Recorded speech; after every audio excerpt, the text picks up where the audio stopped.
Hello and welcome to the online platform of Rouse Academy for competitive exams. And I, Pragya Pandey, welcome you all to our very special series on daily news review. बात करते हैं आज के महत्वपूर्ण articles के बारे में. Since we have only 5 articles today, सबसे पहले हम बात करेंगे कार्गोज बाय रेलवे. इसके अंदर हम समझेंगे पीएम गति शक्ति मिशन के बारे में. Next we'll be talking about the किस तरीके से जो हमारे सेटलमेंट्स हैं वो फ्लड प्रेन एरिया की तरफ बढ़ते जा रहे हैं. साथ ही हम बात करेंगे फोटोकॉपी की, उसके ओरिजिनल की and how does it work. Next we'll be talking about in detail for the electoral bonds. और लास्टली हम बात करेंगे एक शब्द की जिसका इस्तेमाल रिसेंटली किया गया है राजनाथ सिंह द्वारा, which is the prisoner dilemma. So without wasting any time let's see what is in the news. देखिए, ये एक तरीके का थर्ड सीरीज़ है. हम बहुत दिनों से बात कर रहे हैं इंडियन रेलवेज़ के बारे में और किस तरीके से जो उसका एक्सपेंडिचर है, फ्राइट बिजनेसेस हैं, उन पे क्या इम्पैक्ट हमें देखने के लिए मिल रहा है. देखिए, जब भी हम रेलवे की बात करते हैं, ये अपने आप में एक बल्क मोड ऑफ ट्रांसपोर्टेशन का, या जैसे हम बोल सकते हैं रैक ट्रांसपोर्टेशन के लिए सबसे बड़ा बिजनेस यहाँ पर बन जाते हैं. रेलवे अपने आप में एक बहुत ही बड़ा चीपर मोड है when it comes to bulk movement of cargo.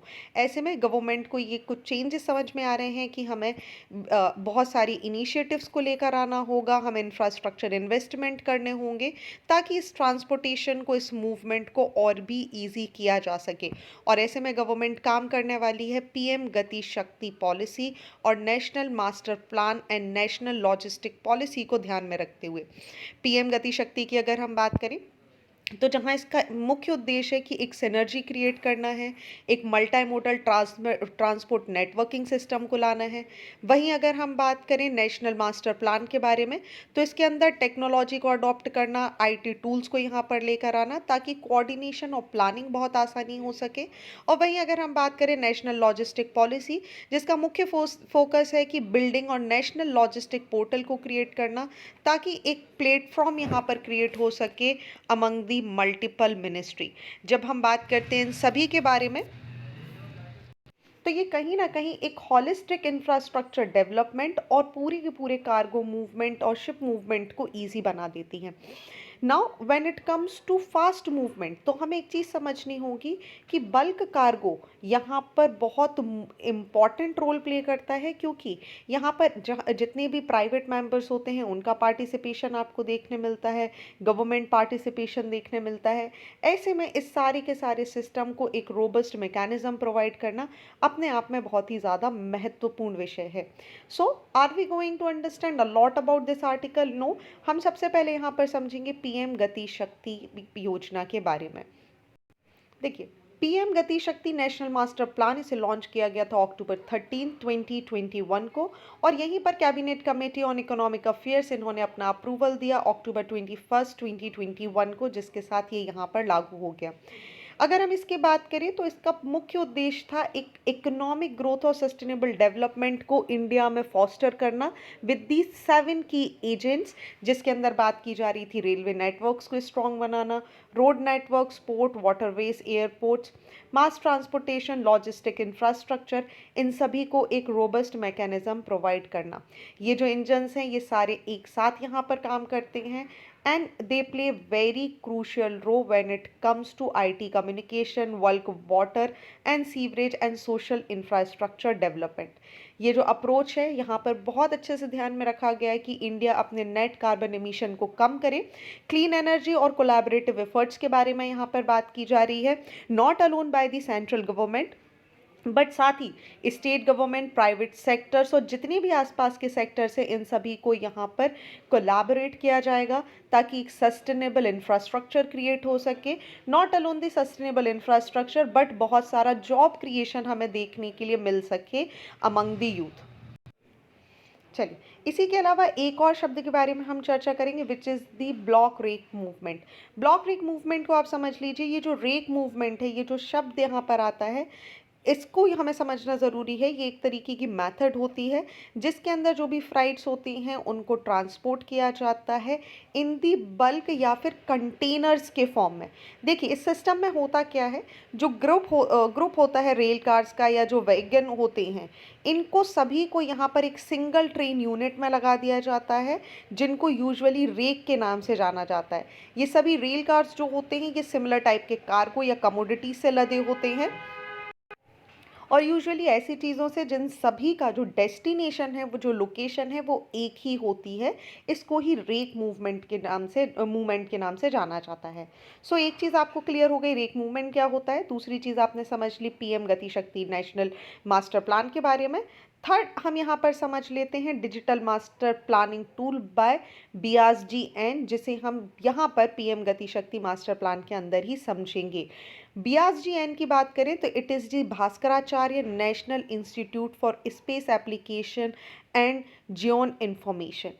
ये यहाँ पर एक डायनामिकली काम करता है ताकि एक geographic information system GIS platform provide किया जा सके, जो कि पूरा का पूरा पीएम गति शक्ति नेशनल मास्टर प्लान के अंदर सबसे महत्वपूर्ण रोल प्ले करता है। क्योंकि जब भी आपको एक जगह से दूसरी जगह पे मूवमेंट करना हो, ट्रांसपोर्टेशन करना हो, ऐसे में ज्योग्राफिकल इंफॉर्मेशन बहुत ज़्यादा महत्वपूर्ण हो जाती है। और यहीं पर ये डिजिटल मास्टर प्लान यहाँ पर हेल्प करने वाला है BRSGN के द्वारा। एक स्पेसिफिक एक्शन प्लान यहाँ पर बनाया जाएगा of all the ministry departments, जिनको यहाँ पर एक कॉम्प्रिहेंसिव डेटाबेस के अंदर लाया जाएगा। एक डायनेमिक मैपिंग तैयार की जाएगी, किस तरीके का इंफ्रास्ट्रक्चर होगा, क्या रियल टाइम अपडेट्स होंगे, किस तरीके से यहाँ पर मूवमेंट किया जाएगा। ये जो मैप है इसके अंदर ओपन सोर्स टेक्नोलॉजी का यूज़ किया जा रहा है। और आपको पता है जो इंडिया का अपना खुद का एक क्लाउड सिस्टम है मेघराज, उसका यहाँ पर सहायता ली जाएगी। इसके अंदर काम किया जाएगा, जितनी भी सैटेलाइट्स इमेज हैं इसरो से वो ली जाएंगी, और उसी के आधार पर सर्वे ऑफ इंडिया की मदद लेकर मैप्स तैयार किए जाएंगे। और एक पूरा का पूरा जो सिस्टम है वो क्या होना चाहिए फॉर दी एक स्मूथ ट्रांसपोर्टेशन, उसको यहाँ पर क्रिएट किया जाएगा। चलिए आगे अगर हम बात करें तो और क्या चीज़ें हमें इसके अंदर देखने के लिए मिलेंगी। सो देखिए, एक ये यूज़र फोकस डिजिटल सिस्टम है, क्योंकि यहाँ पर हर मिनिस्ट्री को उनकी अपनी एक यूज़र आईडी यहाँ पर दी जाएगी, ताकि वो अपनी रियल टाइम डेटा को यहाँ पर अपडेट कर सकें। साथ ही यहाँ अगर यहाँ पर बात की जाए तो एक लॉजिस्टिक ड्रिवन है। Ministry of commerce and industries का इसमें पार्टिसिपेट करने वाली है, और अलग अलग स्टेट होल्डर्स को इसके थ्रू यहाँ पर इनकी मदद ली जाएगी, ताकि एक रियल टाइम डेटा अपडेट किया जा सके। और जितना भी जो मॉनिटरिंग करना हो इस डेटा की सहायता से अलग अलग मिनिस्ट्रीज़ को, वो भी इसी प्लेटफॉर्म पर देखने के लिए मिलेगी। चलिए आप यहाँ पर ये देख सकते हैं पीएम गति शक्ति मास्टर प्लान। आप देखेंगे 4G कनेक्टिविटी यहाँ पर दी जाने की बात की जा रही थी, ट्रांसमिशन नेटवर्क क्रिएट करने की बात की जा रही है। Along with that airports, heliports और वाटर एरोड्रम्स यहाँ पर बनाने की बात की जा रही है। अलॉन्ग विद दैट जो कार्गो कैपेसिटी है इसको 1600 टन्स तक इंक्रीज करने की बात की जा रही है by the financial year 2025। Along with that जैसा मैंने आपको बताया, इसका मुख्य उद्देश्य है कि 225 गीगावाट रिन्यूएबल कैपेसिटी जनरेशन करना है बाय द फाइनेंशियल ईयर 25। चलिए आगे बात करते हैं नेशनल लॉजिस्टिक प्लान के बारे में, जिसको हमने यहाँ पर चर्चा किया था। नेशनल लॉजिस्टिक प्लान एक इकोनॉमिक ग्रोथ को बढ़ाने के लिए और बिजनेस कॉम्पिटिटिवनेस को बढ़ाने के लिए इंडिया में शुरू किया गया है गवर्नमेंट के द्वारा। एक अपने आप में पॉलिसी है जिसका मुख्य विजन है कि हमें integrated, seamless, efficient, reliable, green, sustainable and cost effective logistic network को यहाँ पर तैयार करना है। तो सीधा सीधा तौर पर अगर हम बोलें तो इसका मुख्य उद्देश्य है लॉजिस्टिक कॉस्ट को कम करना है और ओवरऑल लॉजिस्टिक परफॉर्मेंस को बढ़ाना है, साथ ही सस्टेनेबल ग्रीन एनर्जी की सहायता लेते हुए। मुख्य टारगेट क्या है, जैसा मैंने आपको बताया कि लॉजिस्टिक कॉस्ट को यहाँ पर कम करना टारगेट है, लॉजिस्टिक परफॉर्मेंस को यहाँ पर बढ़ाना है, data driven decision support system यहाँ पर तैयार करना है, और सस्टेनेबल ग्रोथ और डेवलपमेंट की बात यहाँ पर की जा रही है। ओके, सो 3 मुख्य टारगेट आपको यहाँ पर देखने के लिए मिलेंगे। चलिए moving on to the next article of the day. बात की जा रही है किस तरीके से जो हमारा एक्सपांशन है, जो हमारे सेटलमेंट्स बढ़ रहे हैं फ्लड प्रेन एरिया में, ये आने वाले फ्लड्स के चांसेस इंडिया में बढ़ा देते हैं। देखिए, जब भी हम अर्बनाइजेशन की बात करते हैं, इंडिया अपने आप में एक अर्बन कंट्री की तरफ यहाँ पर मूव कर रहा है, और धीरे धीरे आप देखेंगे बहुत सारी जगह पर फ्लड की कंडीशन लगातार बढ़ती जा रही है। और ऐसे में एक स्टडी यहाँ पर पब्लिश की गई है जिसको वर्ल्ड बैंक ने यहाँ पर तैयार किया है, और इसको पब्लिश किया है इन नेचर, जो कि 4 अक्टूबर को यहाँ पर रिलीज़ की गई है, जिसके अंदर अलग अलग सिटीज़ में, अलग अलग कंट्रीज़ में फ्लड रिस्क की बात की जा रही है। इस पेपर के अनुसार अगर हम बात करें तो 1985 से अगर आप देखेंगे तो ह्यूमन सेटलमेंट जो है उसका इंक्रोचमेंट यहाँ पर बढ़ता जा रहा है फ्लड प्रेन एरियाज़ की तरफ। इसी के परिणाम स्वरूप आप देखेंगे अभी के दशकों में ये जो सेटलमेंट्स हैं ये डबल और ट्रिपल हो चुकी हैं। इसी की वजह से जो एक अनसस्टेनेबल अर्बनाइजेशन की तरफ हम मूव करते जा रहे हैं, स्पेशली जो मिडिल इनकम कंट्रीज़ हैं जैसे India's, urban settlement flood prone area में क्रिएट होना लो इनकम कंट्रीज़ का यहाँ पर सबसे बड़ा रीज़न बन जाता है फ्लड और ड्रॉट जैसी सिचुएशन को सामना करने के लिए। ना दो क्वेश्चंस कम कि इंडिया कितने रिस्क पर है, तो देखिए इंडिया टॉप 20 कंट्रीज़ में तो नहीं आता है जो कि फ्लड प्रोन एरियाज से यहाँ पर रिस्क में है, बट ये थर्ड हाईएस्ट कंट्रीब्यूटर है ग्लोबल सेटलमेंट का। अगर आप देखें चाइना को, अगर आप देखें यूएसए को, इसके बाद अगर आप देखें चाइना और वियतनाम को, यहीं पर अगर आपको एक चीज़ समझनी होगी तो ये पूरा का पूरा जो सिचुएशन है इंडिया का, ये अपने आप में डेंजरस सिचुएशन क्रिएट कर देता है। कारण क्यों, कौन सी ऐसी जगह है, देखिए जिन्होंने पक्के मकान बना लिए हैं वो तो एकदम ठीक है, बट ऐसे बहुत सारे घर हैं हमारे यहाँ जो इन फॉर्मल हाउसिंग कैटेगरीज का पार्ट बने हुए हैं, रिजल्ट टू इनफॉर्मल तरीके से घर बने हुए हैं, बहुत ज़्यादा मजबूती नहीं है। और जैसे ही आप देखेंगे बाढ़ या ऐसी कोई सिचुएशन आती है, सबसे बड़ा नुकसान इन्हीं क्षेत्रों में आपको देखने के लिए मिलता है। नाउ द क्वेश्चंस कम कि क्या हमारे पास कोई गवर्नमेंट प्रोसेस है या नहीं। बिल्कुल हमारे पास गवर्नमेंट प्रोसेस है जिसके थ्रू सभी को यहाँ पे परमिशन दी जाती है एनवायरमेंटल रेगुलेशन के अंदर, लेकिन ये केवल और केवल बड़े और नए कंस्ट्रक्शंस ही तक सीमित रह जाता है। ऐसे में जो मीडियम स्मॉल स्केल मॉडिफिकेशंस होते हैं, जो कंस्ट्रक्शन यहाँ होते हैं, उनके बारे में कोई भी देख रेख आपको देखने के लिए नहीं मिलेगी। ना the questions come what is to be done. तो देखिए we can no longer avoid expanding into flood prone areas, क्योंकि हमने ऑलरेडी शुरुआत कर दी है। नाउ द क्वेश्चंस कम, अब हमें यहाँ पर अपने आप को एक ऐसे स्टेप्स की तरफ लेकर जाना होगा जहाँ अर्बन प्लानिंग को कुछ इस तरीके से किया जाए ताकि फ्लड प्रेन एरिया से जितने रिस्क होते हैं उन्हें कम से कम किया जा सके। एक सेपरेट सेटलमेंट्स हमें तैयार करने की ज़रूरत है, एक सेकेंडरी हाउसेज यहाँ पर तैयार करने की ज़रूरत है। अलॉन्ग विद दैट आप देखिए रिवर साइड सेटलमेंट्स जो हैं उनको यहाँ पर देखने की ज़रूरत है। बहुत सारे घर जो हैं, स्पेशली अगर आप बात करेंगे ब्रह्मपुत्र गंगा के रीजन में आसपास में, तो इनको भी मेंटेन करना अपने आप में एक सबसे बड़ी रिस्पॉन्सिबिलिटी इस समय गवर्नमेंट को देखने के लिए मिलेगी।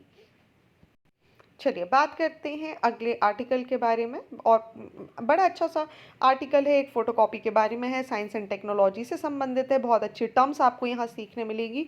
फ़ोटोकॉपी क्या है, ओरिजिनेशन कैसे हुआ, ज़ेरोग्राफिक क्या होता है, ज़ेरोग्राफी क्या होती है, सारी चीज़ों को हम डिटेल में समझेंगे। देखिए पहली बात यहाँ पर ये आती है कि आखिर फोटोकॉपिंग होता क्या है। देखिए फोटोकॉपी की जब हम बात करें तो एक ऐसी टेक्निक है जहाँ पर डुप्लीकेशन किया जाता है किसी भी चीज़ का। आपको और हमें बहुत आसानी से पता, हम आराम से शॉप पे जाते हैं, कागज़ देते हैं, बोलते हैं फोटोकॉपी करके दे दो। लेकिन अगर हम इसके ओरिजिनेशन की यहाँ पर बात करें तो ये जो शब्द है ये निकला था ज़ीरोग्राफी से। ठीक है, ज़ीरोग्राफी या जेरोक्स जो यहाँ पर शब्द होता है एक ग्रीक शब्द है जिसका मतलब होता है, जिसका रूट वर्ड जो है वो है ज़ीरो। ज़ीरो का मतलब होता है ड्राई। दैट मीन्स ज़ीरोग्राफी या फोटोकॉपी एक ऐसी मेथड है जहाँ पर बिना किसी भी लिक्विड केमिकल को फैलाए, मैस किए हुए किसी भी चीज़ का एज इट इज़ डुप्लीकेशन यहाँ पर किया जा सकता है। All right, now the questions come कि ये काम कैसे करती हैं। तो देखिए जो फोटो कंडक्टिव सरफेस होता है, सबसे पहले आपको फोटोकॉपी मशीन में एक फोटो कंडक्टिव सरफेस देखने मिलेगा जो कि फोटो कंडक्टिव मटेरियल से, ऐसे मटेरियल, मतलब जब हम फोटो कंडक्टिव मटेरियल्स की बात करते हैं मतलब ऐसे मटेरियल जो यहाँ पर एक्सपोज, जब भी लाइट से एक्सपोज होते हैं तो ये अलाउ कर देते हैं इलेक्ट्रॉन्स को कि ये इनके थ्रू फ्लो करके यहाँ से निकल जाए। ठीक है, बट ये कंडक्ट इलेक्ट्रिसिटी हो जाती है, but blocks them when it is dark. तो जैसे ही डार्क होगा उसे ब्लॉक कर देंगे। ये जो सरफेस होता है it is later on negatively charge by the placing a thin negative charge wire with a high voltage next to it. और इसके बाद यहाँ पर एक शीट या एक पेपर यहाँ पर डाला जाता है, जिसको डालते ही साथ जैसे आप मशीन को बंद करते हैं एक इल्यूमिनेशन या एक ब्राइट लाइट आती है। ये फोटो कंडक्टिव मेथड के थ्रू यहाँ पर लाइट को पास होने देता है, लेकिन वहीं ऑपोजिट साइड जो दूसरा पेपर यहाँ पर लगा होता है which is the darker side of the paper, जहाँ पर वेयर समथिंग इज प्रिंटेड, यहाँ पर लाइट रिफ्लेक्ट नहीं होती और इसी की वजह से आप देखेंगे अननेसेसरी दूसरे पेज पर आपको कुछ भी प्रिंट होता हुआ नहीं दिखाई देता। आगे बात करते हैं कि भाई किसने इसकी शुरुआत करी। तो देखिए, एक हंगेरियन इंजीनियर पॉल सेनली के यहाँ पर इनके काम से यहाँ पर एक कोई व्यक्ति यहाँ पर बहुत ज़्यादा इंस्पायर हुए और एक अमेरिकन अटर्नी जिनका नाम है चेस्टर एफ कार्लसन एक रूडिमेंट्री वर्जन ऑफ जेनोग्राफी के आइडिया के साथ बाहर निकले 1938 में। लगभग 7 साल की मेहनत के बाद इन्होंने अपने आइडिया को एक नॉन प्रॉफिट ऑर्गेनाइजेशन जिनका नाम है बैटल मेमोरियल इंस्टीट्यूशन, जो कि ओयो में सिचुएटेड था, इनको बेच दिया। कुछ सालों के बाद अगर हम बात करें 1946 में, तो एक छोटी सी New York based Haloid photographic company ने यहाँ से इनसे लाइसेंस परचेज कर लिया from the Battelle to build a machine based on this technique, और इसी के साथ कंपनी ने इसको ट्रेडमार्क करा लिया with the name of xerox machine. और आपने कई बार देखा होगा, हम बहुत आसानी से बोल देते हैं जेरोक्स कर दीजिए, जेरोक्स कर दीजिए, राइट। 1948 के बाद बात करें 1948, 49 और उसके बाद लगातार इसमें बहुत सारे चेंजेस हमें देखने के लिए मिले। By the second half of 20th century अगर हम बात करें तो Xerox wasn't the sole marker of the photocopier machine. इसके अलावा आप देखेंगे बहुत सारे डोमिनेंट सप्लायर जैसे कोडेक और दूसरे IBM वगैरह भी यहाँ पर मार्केट में आ गए। क्वेश्चंस कम कि भाई इन्होंने दुनिया को कैसे बदल दिया। देखिए, 3 एग्जाम्पल हैं जो जेनोग्राफी के एक वाइड रेंज इम्पैक्ट को बताते हैं। First was counter figuring in 2002। लोगों ने यहाँ पर जैसे ही डिस्कवर किया जेरोक्स मशीन को, they refuse to copy bank note that included a particular marking और 5 small rings position like star in the Orion constellation. Okay, similar marking have been found on the banknote of at least 35 national bank. दूसरा अगर हम बात करें 2005 में, so statements from the Reserve Bank of India accompanying the release of new 50 note called it the Omron anti-photocopying features। और इसी के साथ आप देखेंगे डुप्लीकेशन का जो सिस्टम था उस पर यहाँ पर लगाम लगा दी गई।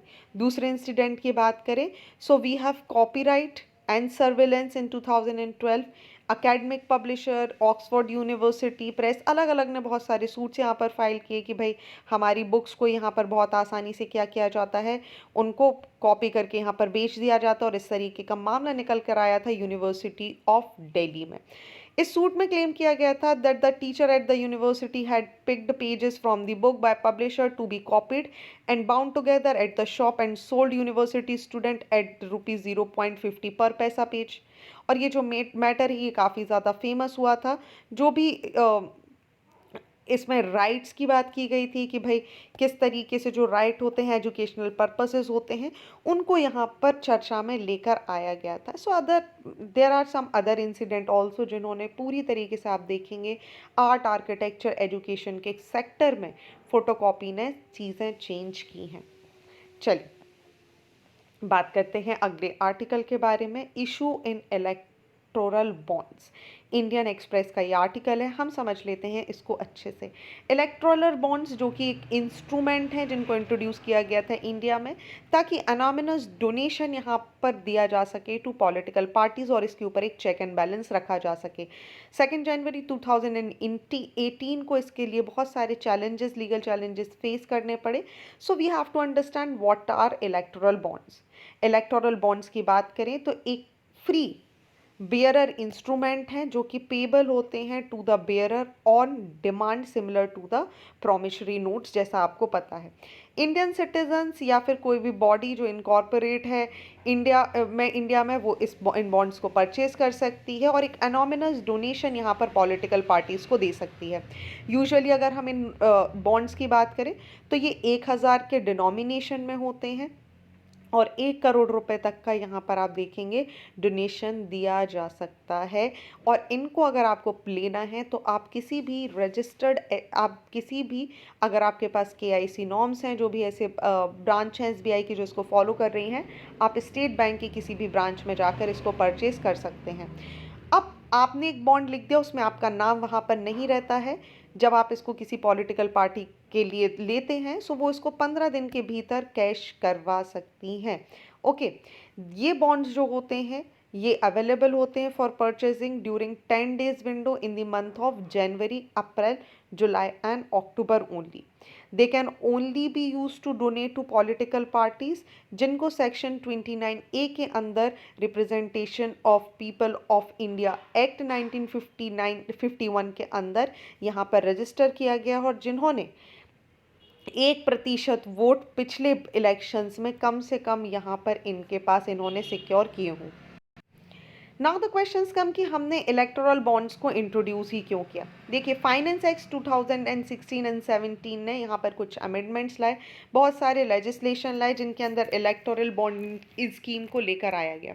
इसी के अंदर foreign contribution regulation act, representation of people act और इनकम टैक्स एक्ट और कंपनी एक्ट के अंदर ये इस चीज़ को महसूस किया गया कि भाई हमें clean system of political funding को क्रिएट करना है इंडिया में, ताकि ट्रांसपेरेंसीज किए जा सके और पॉलिटिकल पार्टीज भी जिन फंड्स को यहाँ पर ले रही हैं उसको डोनेशन के फॉर्म में कहीं ब्लैक का वाइट और वाइट का ब्लैक यहाँ पर हमें देखने के लिए ना मिले।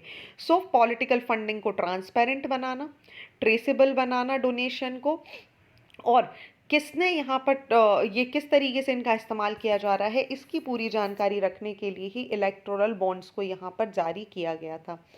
अब लीगल चैलेंज क्या हुआ, देखिए 2017 में एक पिटीशन यहाँ पर फाइल हुई एक एनजीओ के द्वारा और इन्होंने बोला कि भाई जितने भी आप फाइनेंस एक्ट हैं जो ला रहे हैं, इनॉमिनस ये चीज़ें ला रहे हैं, इसका कोई फ़ायदा नहीं होने वाला। इससे होगा क्या, आप देखिए रिजल्ट कि 2017 में कुछ चेंजेस लाए गए फाइनेंस एक्ट 2016 में, और उसी के साथ ये चेंजेस के साथ ही आप देखिए जो पॉलिटिकल डोनेशन है इनके अंदर बहुत सारी गड़बड़ियां भी होने लगी। इसी को ध्यान में रखते हुए अप्रैल 12 2019 को 3 जजेस की एक सुप्रीम कोर्ट बेंच बैठी जिन्होंने एक इंटरिम ऑर्डर यहाँ पर पास किया कि political parties receiving donation through electoral bonds had to submit bond detail to election commission of India, ताकि किसी भी तरीके की जालसाजी को यहाँ पर रोका जा सके। चलिए moving on to the last article of the day, बात की जा रही है प्रिजनर डिलेमा को लेकर। रिसेंटली हमारे defence minister mister Rajnath Singh द्वारा इस शब्द का यहाँ पर इस्तेमाल किया गया है which is the prisoner dilemma. एक गोवा में एक मैरीटाइम कॉन्क्लेव को यहाँ पर एड्रेस करते हुए इन्होंने बात करी कि हम कंट्रीज़ को आवश्यकता है कोलैबोरेटिव और इंटरनेशनल रिलेशंस को यहाँ पर क्रॉस बॉर्डर में इन्हेंस करने की।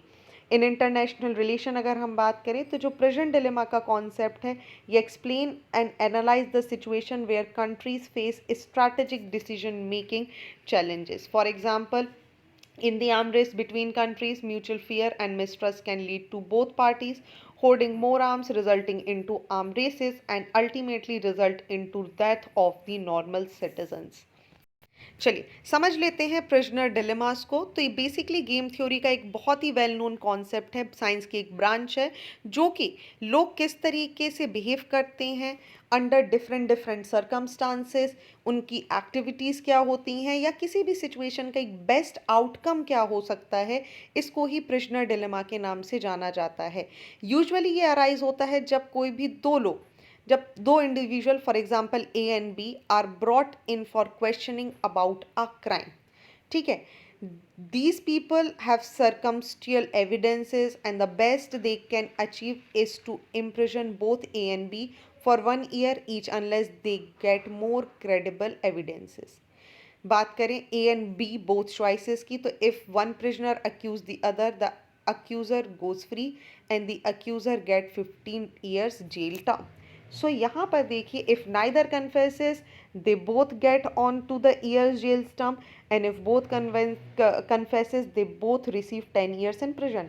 अब आप समझिए यहाँ पर एक डिलेमा क्रिएट हो गया है, एक कन्फ्यूजन क्रिएट हो गई है, एक डिलेमा यहाँ पर क्रिएट हो गया है, एक पैराडॉक्सी यहाँ पर क्रिएट हो गई है कि क्या कन्फेस किया जाए या चुप रहा जाए या एक दूसरे पर डिपेंड रहा जाए। सो इन द इंटरनेशनल रिलेशन अगर हम बात करें इसी तरीके से, ऐसी सिचुएशंस का अराइज होना जाना जहाँ पर कंट्रीज मस्ट डिसाइड वेदर की कॉरपोरेट करना है या कॉन्फ्लिक्ट के समय एक्ट करना है या म्यूचुअल इंटरेस्ट दिखाना है, फियर है, मिसट्रस्ट है, किस चीज़ की सिचुएशन में क्या निर्णय लेना है, इसी को हम प्रिजनर डिलेमा के नाम से जानते हैं। ओके, चलिए, तो ये थे आज के article of the day. I hope आपको सारी चीज़ें क्लियर हो चुकी होंगी। बात करते हैं मेंस के क्वेश्चन के बारे में। तो यहाँ पर दो क्वेश्चन हैं आप सभी के पास। पहला क्वेश्चन बात कर रहा है Indian railway serves as a life line, और दूसरा क्वेश्चन बात कर रहा है इलेक्टोरल बॉन्ड स्कीम के बारे में। So what all you have to do, just you have to write the answer, click the photograph and upload it on our website. So thank you for watching this video. Do not forget to hit like button, comment your valuable feedback, and also press the subscribe button to never miss any updates. Thank you and see you tomorrow.